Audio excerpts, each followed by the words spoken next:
Bonjour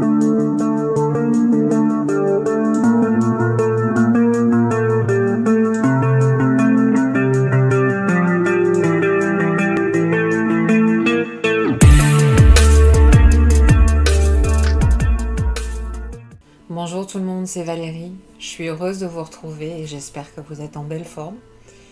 Je vous propose de prendre quelques minutes entre nous pour réfléchir sur un nouveau sujet. Par ailleurs, je vous rappelle que si vous souhaitez en savoir plus sur les prestations que je propose en accompagnement individuel, vous trouverez mes coordonnées dans l'espace de description. Alors ok, on va rentrer directement dans le vif du sujet. Aujourd'hui, dans cette nouvelle capsule, j'ai envie de vous faire part de plusieurs réflexions sur une phrase que j'ai récemment entendue. Une phrase qui peut apparaître anecdotique, mais qui m'a vraiment scotchée. Alors comme tous les jours ou presque, hier j'étais en train de marcher dans un parc à proximité de mon domicile. Un parc très sympa, au bord d'un grand lac, où il y a beaucoup d'oiseaux différents, mais d'autres animaux aussi, comme des moutons et des cerfs. Et c'est un endroit qui permet de décompresser avec une vraie reconnexion à la nature. Enfin bref, c'est pas ça le sujet. Au cours de cette promenade, je croise une maman ou une nounou, en fait je sais pas très bien, qui était accompagnée de 2 enfants. Une petite fille avec une poussette jouet transportant un poupon et un petit garçon qui faisait du vélo. Et je pense que ces 2 enfants devaient avoir entre 6 et 8 ans à peu près. Alors déjà en voyant cette scène, j'ai pas pu m'empêcher de penser que déjà si jeune, c'était représentatif d'un certain nombre de clichés qui sont encore et toujours véhiculés dans notre société. Vous savez, c'est comme pour les couleurs, on met du bleu pour les petits garçons et du rose pour les petites filles. Mais bref, ce sont des choix parmi tant d'autres. Alors j'ai pas bien vu ce qui s'est passé, parce qu'ils étaient tout de même à une cinquantaine de mètres de moi à peu près, mais le petit garçon a chuté de son vélo, et visiblement il avait dû se faire mal, parce qu'il a commencé à crier, à pleurer, et puis il restait assis par terre. La dame qui les accompagnait, elle s'est dirigée vers lui, elle l'a attrapé assez violemment par le bras en le secouant et en le relevant plutôt brutalement. Et de l'endroit où j'étais, je pouvais entendre des bribes de phrases du type « Bon bah ça va, c'est pas grave, n'en rajoute pas, ramasse ton vélo, on continue. C'est juste un petit bobo, ça peut arriver quand on fait du vélo, c'est pas grave. » Et puis derrière, s'est ensuivi une phrase qui est « Tu sais, d'abord, un homme, un vrai, ça pleure pas. » Et là, ça m'a fait bondir. Entendre ce type de phrase en 2022, je vous avoue que ça m'a choquée. Alors oui, ma réaction peut s'apparenter à une forme de jugement quelque part, mais c'était pas du tout mon intention. J'ai plutôt eu un grand élan de compassion envers ce petit garçon. Parce qu'entendre ça m'a plutôt fait penser à tout ce que ce type de phrase peut faire et les traces que ça pourra laisser sur l'âme, le cœur et les émotions de cet enfant. Un petit garçon qui, dans quelques années, deviendra effectivement un jeune homme, puis un homme adulte, mais un homme qui se sera construit avec ce type d'injonction. Et cette simple phrase, qui est somme toute banale, elle a suscité en moi une foule de questionnements derrière. Parce qu'il y a combien d'hommes aujourd'hui qui sont marqués au fer rouge, si je puis dire, avec ce type de phrase, ce que moi j'appelle des phrases assassines. Il y en a combien qui ont engrammé cette maxime populaire et puis qui, devenus adultes, considèrent ça comme normal de continuer à l'appliquer dans leur vie quotidienne sans jamais penser à le remettre en cause. Il y en a combien qui vivent avec cette injonction dans la tête même si ça les fait souffrir. Et puis c'est quoi le sens de cette phrase ? Un homme, un vrai. Alors si on tente de se détacher un peu des affects en prenant un peu de recul, qu'est-ce que ça veut dire un vrai homme ? J'ai souvent constaté que dans l'esprit de beaucoup de gens, c'est encore associé à la notion d'homme stable et fort, mais aussi et de façon induite, c'est associé à la virilité et donc implicitement à la sexualité et à la reproduction et tout ce qui va avec. Mais qui a défini ça ? Sur quels critères et pourquoi ? Et puis pourquoi tout le monde y souscrit? J'ai pris l'exemple de cet enfant, mais perso, c'est aussi quelque chose que j'ai toujours entendu dans la bouche de mes grands-parents, voire de mes parents qui ont baigné dans ces patterns. Alors c'est censé représenter un vieux schéma archaïque du type moi Tarzan, toi Jane. Euh, c'est quoi? Un vrai homme est donc censé être fort et protecteur, quelles que soient les circonstances de sa vie. Et puis un homme qui ose pleurer, il serait donc considéré comme faible, comme un lâche, avec là aussi toutes les connotations péjoratives qui peuvent y être associées. Et un homme qui pleure ne serait donc pas un vrai homme avec une vraie paire de couilles. Est-ce que là encore derrière, ça n'induirait pas des peurs inavouées sur la sexualité? Avec, je pense, encore plus ou moins présent dans l'inconscient collectif, si je fais un raccourci, c'est un peu un homme qui pleure, c'est une femmelette, c'est un homo. Alors ne me faites pas dire ce que je n'ai pas dit, je ne suis pas en train de critiquer les homos ici, je constate juste de très nombreuses réticences et résistances encore aujourd'hui. Et puis c'est quoi l'intérêt, c'est quoi l'objectif de formater des millions de petits garçons avec ce genre de phrases, et j'aurais envie de dire avec ce type de phrase à la con? C'est quoi l'intérêt de conditionner tous les petits garçons, que ce soit à l'échelle d'une famille, d'un pays, du monde? C'est quoi? C'est former et formater de futurs bons petits soldats qui, en fait, selon les époques, deviendront de la chair à canon ou des bons outils de production. C'est créer un homme soi-disant fort, mais qui paradoxalement, un homme qui devra aussi savoir courber les chines pour obéir aux ordres ou aux injonctions d'un patron. C'est créer des hommes qui ne se reconnaîtront et n'auront la sensation d'exister que dans des rapports de force. Mais combien de dégâts à l'échelle de l'humanité ce type de posture a généré? Combien de guerres et de violences de toutes sortes? Alors, c'est vrai qu'on peut s'interroger comment il pourra en être autrement quand c'est le seul mode de fonctionnement que l'on connaît. À qui profite cette fracture psychologique qui est véhiculée comme ça et qui s'est perpétuée de génération en génération? Vous vous êtes jamais posé cette question? Et puis, si on élargit un peu le débat, de combien d'injonctions du même genre on est pétri depuis notre plus tendre enfance? Alors, si ici je parle des hommes, rassurez-vous, côté femmes, on a des trucs du même genre. Et on a une bien connue, par exemple, faut souffrir pour être belle. Ah bon? Alors pourquoi là aussi il faut souffrir? Être belle aux yeux de qui? Et belle selon les critères de qui? En fait, on peut pas être belle sans souffrir. Mais c'est quoi ces conneries? Par contre, il y a combien de femmes qui sont ainsi complexées de ne pas correspondre au canon de beauté du moment, aux normes en vigueur, qui changent régulièrement selon les époques et les siècles, et qui tombent dans des dérives comportementales parce qu'elles ne savent pas s'aimer en dehors du regard d'autrui?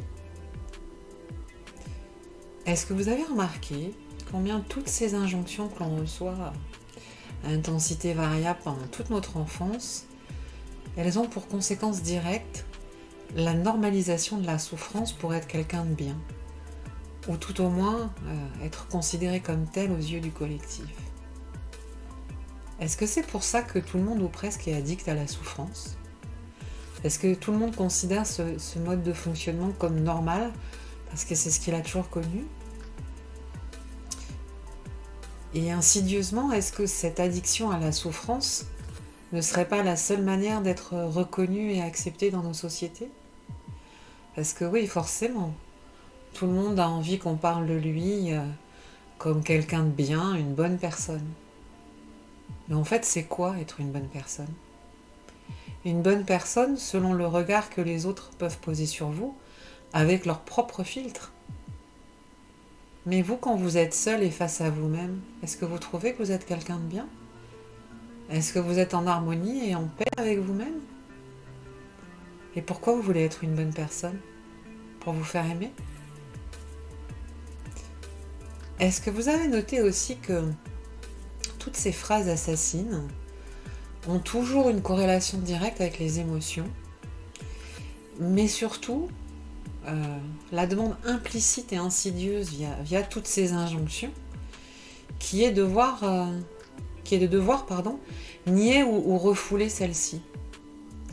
Et pourquoi on nous demande de mettre de côté nos émotions qui constituent une grande part de notre humanité? À qui ça profite de devoir zapper nos émotions? Et il y a combien d'hommes qui parés de cette armure en carton parce qu'ils ont blindé leurs émotions, qui deviennent jusqu'au boutiste pour avoir raison, voire se sentent dans la toute-puissance? Il y en a combien qui toute leur vie vont confondre la force, la puissance, avec la dureté et la violence?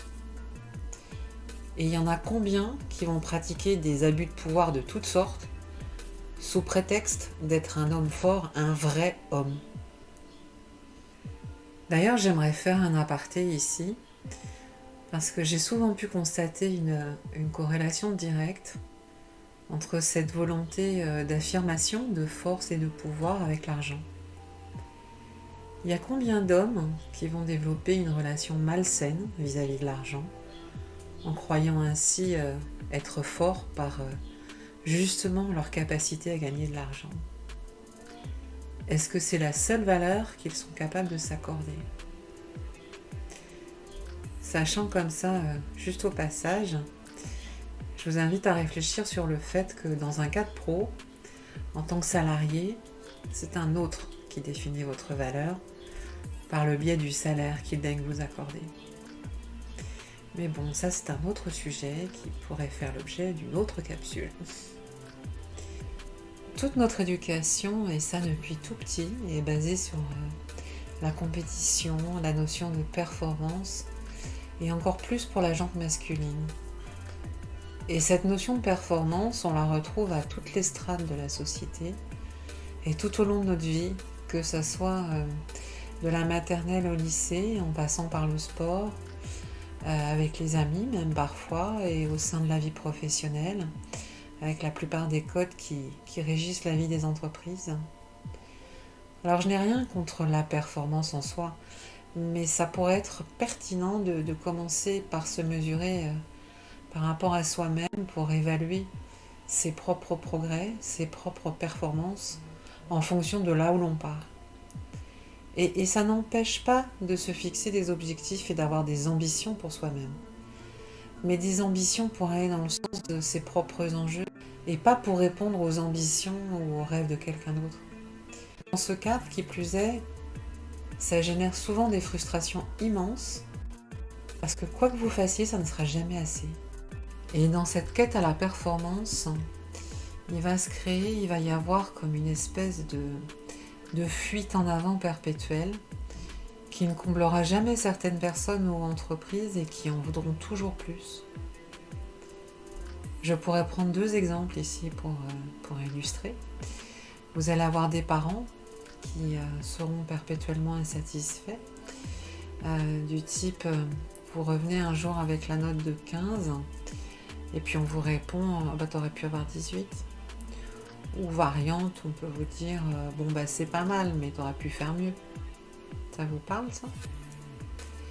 Dans un cadre pro, vous allez avoir un boss qui tient absolument pas compte de vos contraintes perso, qui vous demande des horaires à rallonge et puis un jour il sera capable de vous balancer une petite phrase sournoise du type « Ah, tu prends ton après-midi ?»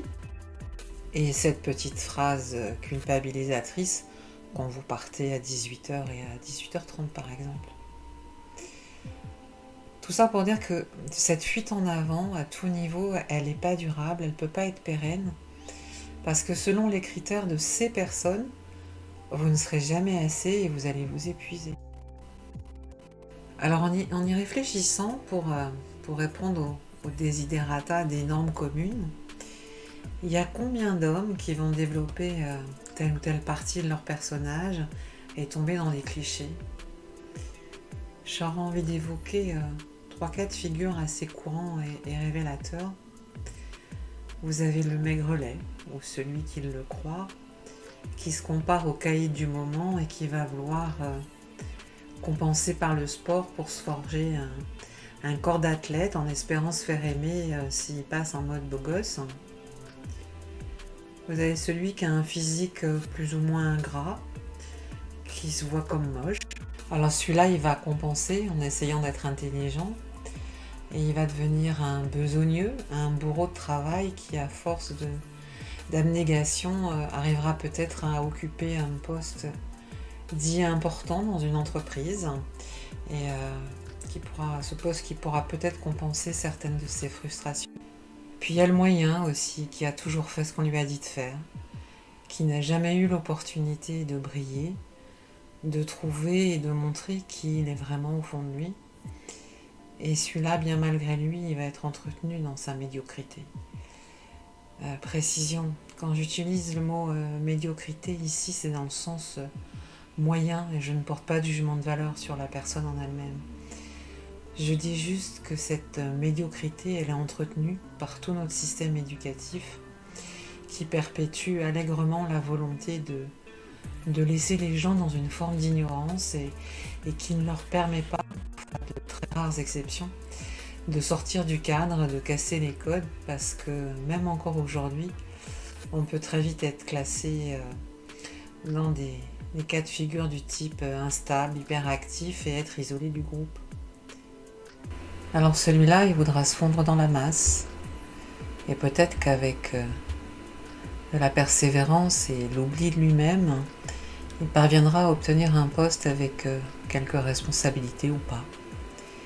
Et dans ces trois catégories un peu caricaturales, c'est vrai, on pourra tout de même observer que beaucoup vont fonctionner avec un mode abus de pouvoir pour cacher leurs incompétences.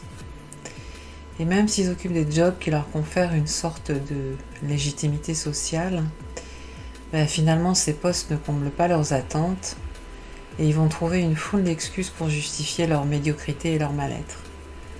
Voire et préférant accuser les autres de leur malheur.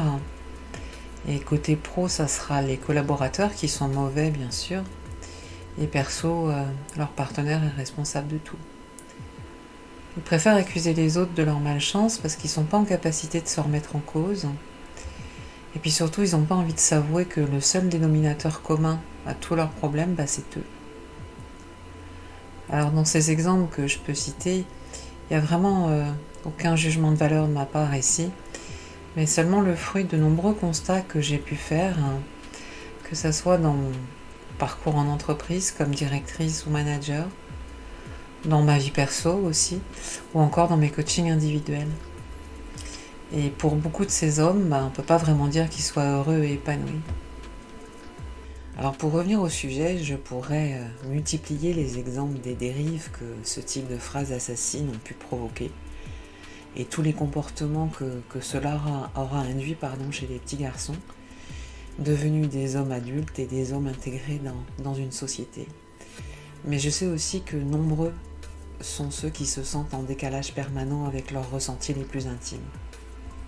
Alors je parlais de fractures tout à l'heure, mais il y a combien d'hommes qui encore aujourd'hui se sentent justement fractionnés, déchirés en leur fort intérieur et qui n'osent toujours pas dépasser cette peur d'être jugés par leur entourage, leur famille, la société.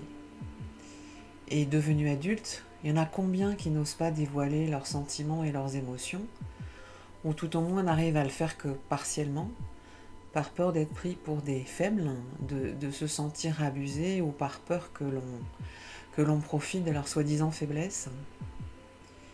Il y a combien d'hommes qui vont générer des rapports de force au sein de toutes leurs relations, que ce soit des relations pro avec leurs enfants s'ils en ont, leurs relations amoureuses, leurs relations de couple, ou encore qui vont fonder leur sexualité sur cette notion de performance, mais qui seront jamais vraiment épanouis et ils seront incapables de se laisser totalement aller, parce qu'au fond d'eux, ils continueront toujours à se demander s'ils sont à la hauteur.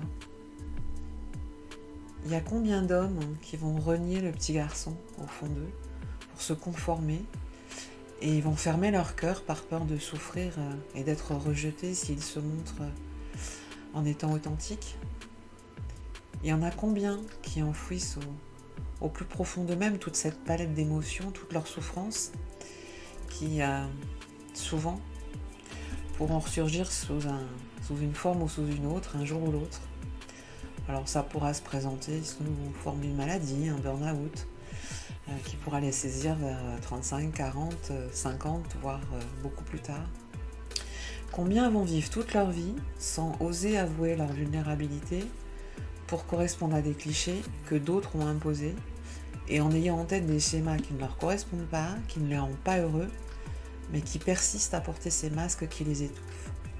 Alors dans ce cadre, à tous ces hommes, je les invite à se poser ces questions. Si ce sont les ordres et les injonctions émises par d'autres qui régissent encore votre vie d'adulte, qui vit votre vie ? Qui va répondre à vos désirs les plus secrets ? Quel homme osera s'avouer que parfois il est figé par la trouille et se sent comme un tout petit enfant qui a juste envie qu'on le prenne dans les bras pour être consolé, cajolé et se sentir en sécurité ? Quel homme n'a jamais eu envie de pleurer toutes les larmes de son corps pour que ça sorte, pour expulser tous les cris retenus, toutes les douleurs non exprimées, tous les regrets de ne pas avoir osé être lui-même ? Alors messieurs, vous qui continuez à fonctionner sur ces schémas appris qui ne vous conviennent plus, qui ne vous ont sûrement même jamais convenu, vous qui n'avez jamais osé exprimer votre véritable sensibilité, et si vous osiez tenter autre chose ? Et si vous portiez un regard doux et bienveillant sur vous-même ?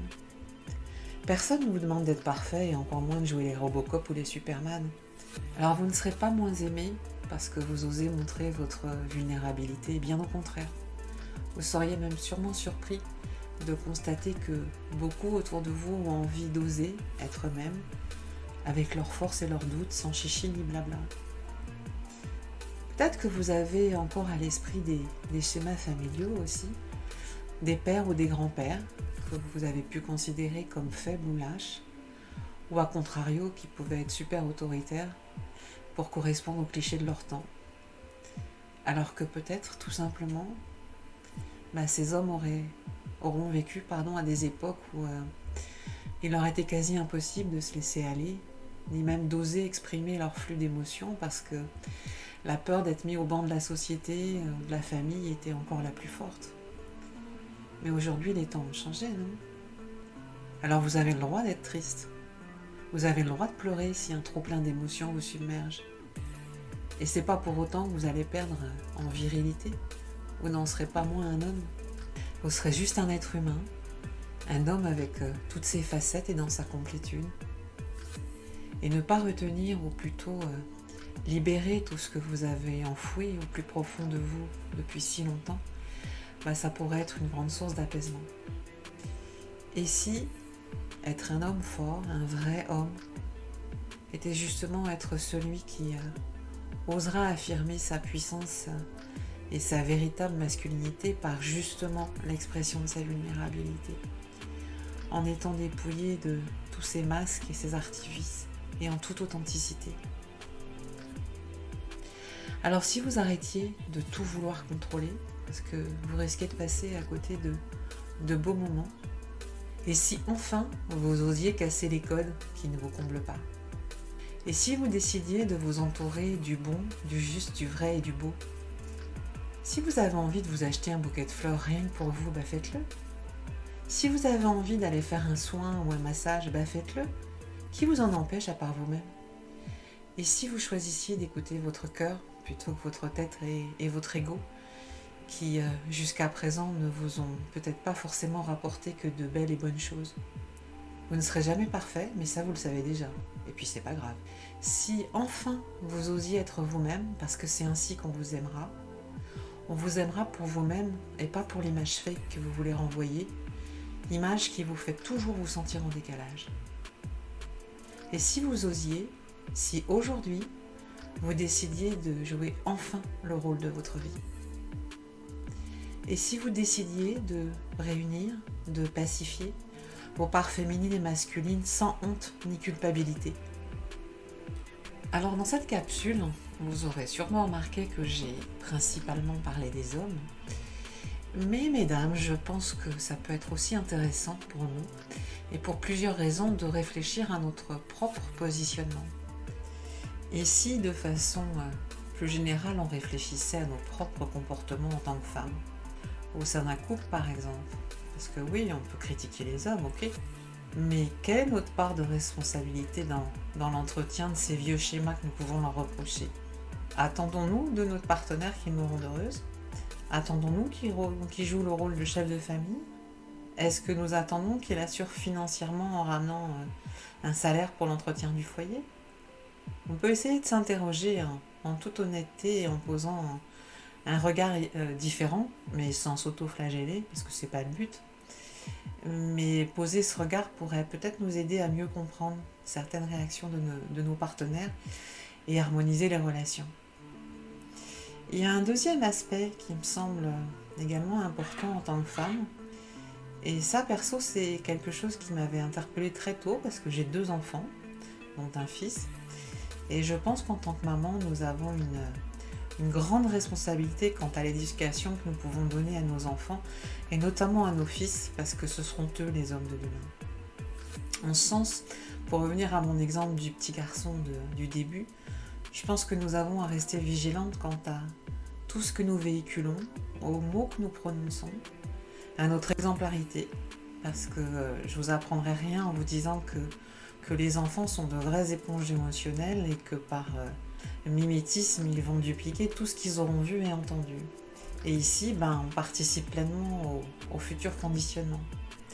Il y a encore une dernière alerte, si je peux l'appeler ainsi, que j'aimerais poser. Parce que oui, c'est vrai, en tant que femme, nous avons vécu depuis des siècles dans des sociétés patriarcales qui n'ont eu de cesse de rabaisser, d'opprimer, voire même de vouloir éradiquer cette identité féminine. Alors que ce soit par les mots, et c'est sans doute pas pour rien que l'on a longtemps parlé, qu'on parle encore d'ailleurs, des femmes en tant que sexe femme, que ce soit par l'utilisation de dogmes, notamment via les diverses religions, avec tous les impacts que ceci a pu avoir dans toutes les strates des différentes sociétés, par la violence également, que ce soit le massacre de femmes ayant accès au savoir et à la connaissance, les stérilisations forcées, les assassinats des bébés de sexe féminin, etc. Les exemples ne manquent pas autour du monde. Et toutes ces violences dirigées contre les femmes ont provoqué certaines révolutions, que ce soit des suffragettes à nos jours, voire même avant. Et ça a fait émerger plusieurs mouvements de revendication féminin, mouvements qui perdurent encore aujourd'hui d'ailleurs sous des formes diverses. Alors si oui, ces mouvements ont eu le mérite d'exister, ils auront permis plusieurs prises de conscience, c'est indéniable. Ils auront aidé à marquer les différences pour mettre en place des droits qui n'ont que bien trop longtemps été bafoués. Mais je les vois aussi un peu comme une cocotte minute, où la pression a été retenue trop longtemps, et parfois c'est limite de l'explosion. Et malheureusement, il peut se produire un certain nombre d'excès qui, à mes yeux, ne font que desservir ces mouvements et la puissance féminine. Je me suis toujours méfiée des extrêmes, quels qu'ils soient, parce que la plupart du temps, ça génère des situations où plus rien n'est maîtrisé, et constat est fait qu'il y a toujours quelqu'un ou une organisation quelconque qui tente de récupérer la puissance de ces mouvements pour prendre le pouvoir et imposer tel ou tel concept. Et là, dans ce cadre, on retombe direct dans un côté... et ça, même si l'initiative de départ avait des desseins louables et nobles, dogmatiques. Par ailleurs, dans cette période très particulière de notre humanité, où toutes les sensations, les émotions et les énergies sont exacerbées, je constate justement que beaucoup de femmes cherchent à reprendre leur pouvoir personnel, mais elles sont encore tiraillées entre leur quotidien, leurs peurs, leurs croyances, mais aussi beaucoup par les loyautés familiales qui leur pèsent. Et elles tournent en rond parce que elles sentent bien qu'il y a quelque chose en elles, une puissante énergie qui les pousse à, mais elles ne savent pas par quel bout prendre le truc, puis elles n'ont pas envie de modèle jusqu'au boutiste.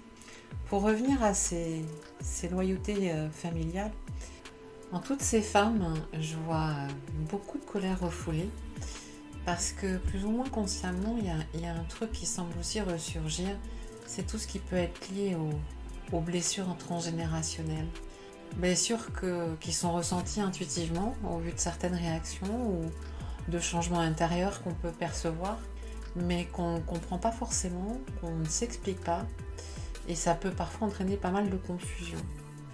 Ces blessures-là, je crois que nous les portons tous et toutes à intensité variable, et aujourd'hui, je pense que là aussi, on sent bien qu'il nous faut apprendre à les pardonner, les libérer et les apaiser parce que sinon elles continuent à être agissantes comme des freins vraiment puissants et elles font partie des fardeaux, des lourds fardeaux du passé parfois qui nous empêchent de progresser et d'évoluer.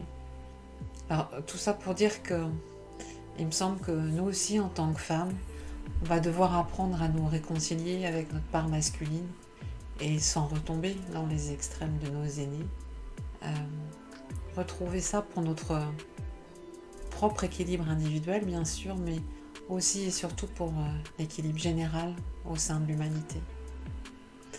Je crois vraiment qu'il y a un point d'équilibre à atteindre parce que ce soit dans un sens ou dans un autre, ce point d'équilibre il ne peut pas être atteint via les excès, en voulant éliminer ou en voulant zapper une partie ou l'autre de l'humanité.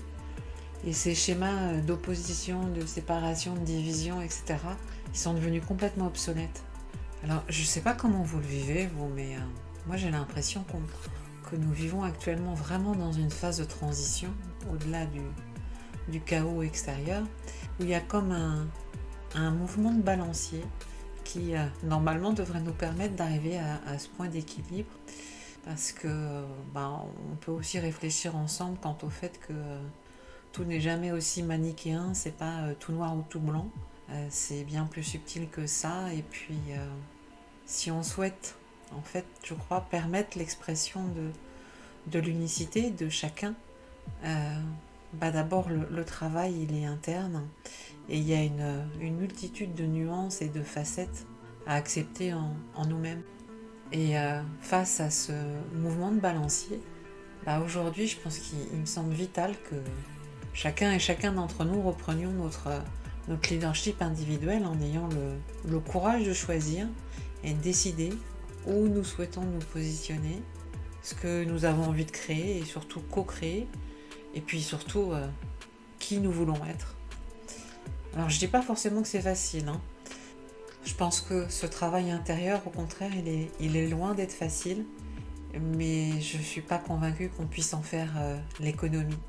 Et si nous souhaitons vivre et évoluer dans un monde apaisé, il me paraît vital aujourd'hui de tendre à pacifier, réunir et apaiser justement ces différentes polarités qui nous animent tous et toutes, tant nos parts féminines que masculines. Et ça, c'est pas une question de genre, hein.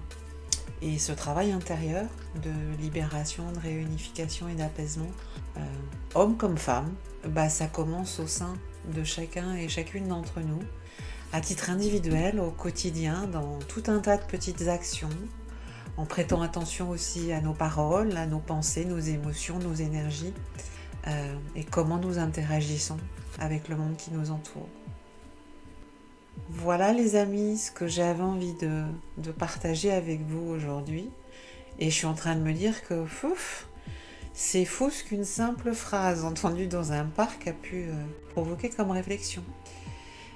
Cette capsule était peut-être un peu longue, alors un grand merci si vous avez pris le temps de m'écouter jusqu'au bout. Je souhaite que cet épisode ait pu vous aider, vous interpeller, vous permettre de réfléchir à des situations que vous vivez ou que vous avez peut-être déjà vécues et que ça vous aura apporté un autre regard. Dites-moi ce que vous en pensez en commentaire. Alors, vous connaissez la règle sur les réseaux sociaux. Si ça vous a plu, songez à vous abonner. Peut-être que ça pourrait aussi aider et être utile à quelqu'un que vous connaissez. Alors dans ces cas-là, n'hésitez pas à partager. Et puis s'il y a des sujets qui vous tiennent à cœur et que vous aimeriez que l'on aborde, dites-le moi également. Si vous souhaitez me contacter, je vous rappelle que vous pouvez le faire via le lien indiqué dans l'espace de description. Et puis, comme d'habitude, il va y avoir un petit mot de la fin pour vous rappeler que vous êtes la seule personne avec laquelle vous allez vivre toute votre vie. Donc bien évidemment, vous êtes la personne la mieux placée pour savoir ce qui est bon pour vous. Alors si déjà vous commenciez par arrêter de vous maltraiter en étant doux et douce avec vous-même. Je vous dis à très vite. Ciao.